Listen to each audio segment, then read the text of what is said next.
let's talk about a story that feels like it's straight out of a thriller. It's about trust, it's about deception, and it's about that one single moment when a perfect life just shatters. And the betrayal comes from the one person you'd never, ever expect. Just picture it for a second. You're maid of honor. You're absolute rock. The one person who knows every secret. And there she is, right beside you, fixing your veil, smiling for all the photos, playing the part just perfectly. But that smile, it was a total mask. Because behind all the celebrations, a completely different story was already unfolding. A story that started way, way before anyone heard a single wedding bell. To really get how deep this betrayal cuts, you first have to understand just how deep their friendship went. This wasn't some casual thing. This was one of those life-defining, sister-like bonds. I mean, their story kicked off when they were just 17, navigating those awkward high school years together. She was there beaming in the graduation photos. She was the one who showed up with ice cream after the first real, devastating heartbreak. And of course, she was right there on the wedding day. A total constant. She was supposed to be there for everything. And why would you, right? When someone has been a part of your life for that long, you don't question their loyalty. It's a given.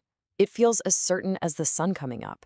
But, as we're about to see, sometimes the brightest sun can cast some really, really dark shadows. Okay, so let's go back to the wedding day itself. I mean, from the outside looking in, it was flawless. The flowers, the music, the guy waiting at the altar, the whole fairy tale. And right there, front and center, was her best friend Clara, wiping away tears as they said their vows. At the time, you'd just think, oh, what a beautiful emotional moment. But looking back with 20/20 vision, oh yeah, those weren't happy tears. Those were guilt tears, 100%. And the nerve of it all is just staggering. This didn't happen weeks later at some random bar. Nope, the first move, the number exchange, happened right there. At the wedding reception, surrounded by friends and family. Unbelievable. So naturally, the honeymoon bliss starts to wear off and real life sets in. But something was just off. That brand new marriage glow, it started to sour into this quiet, nagging feeling that something wasn't right. It didn't happen all at once either. It was a slow burn. About 3 months in, her husband, Daniel, he started getting distant, kind of cold. By the 6-month mark, his phone was practically part of his hand, always angled away from her, always the source of these secret little smiles. And here's the kicker. She'd try to talk about her best friend. Hey, we should all get together soon. But every single time Claire's name came up, Daniel would just tense up, change the subject, look away. It was this tiny but constant signal that something was seriously wrong.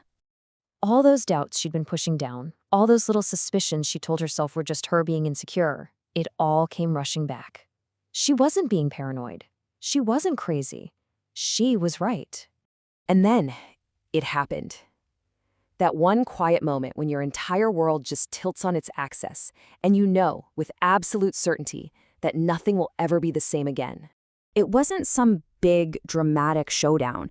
It wasn't a clue from a private eye. It was just a normal Tuesday.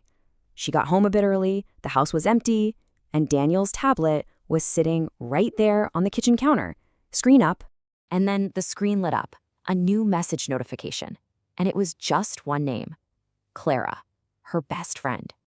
Her hands were shaking, but she opened the tablet, and the truth she found inside, it was so much worse than she could have ever imagined. It all boiled down to a single number, 8. 8 months. The affair started 8 months ago. This wasn't some recent mistake. It wasn't a slip-up. This was a calculated, long-term thing that began 2 full months before she even walked down the aisle. Her best friend was sleeping with her fiancé while helping her plan her wedding. Just let that sink in. In that exact moment, something inside her just snapped.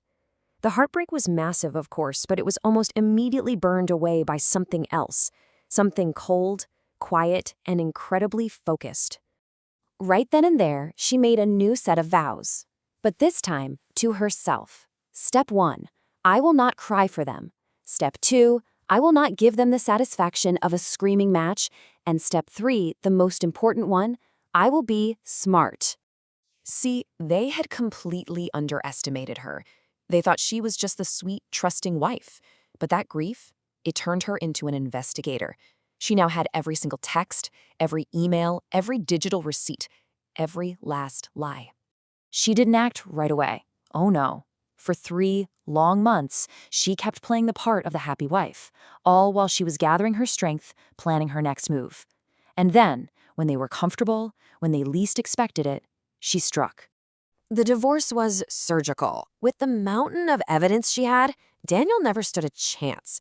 He lost the apartment, he lost all of their shared savings, and after a couple of carefully chosen emails were forwarded to his boss, he lost his reputation too. Everything was just gone. Okay, so that takes care of Daniel. But what about the one who started it all? The best friend? What happened to Clara? Well, there was no public fight, no dramatic confrontation, just a quiet, precise, and targeted action that made sure that brand new dream job Clara had been bragging about, well, it simply vanished into thin air. But here's the thing. This was just the beginning. The betrayal was dark, for sure, but what comes next is so much darker. We'll be back in 48 hours with the rest of this story. Trust me, you're not going to want to miss part 2.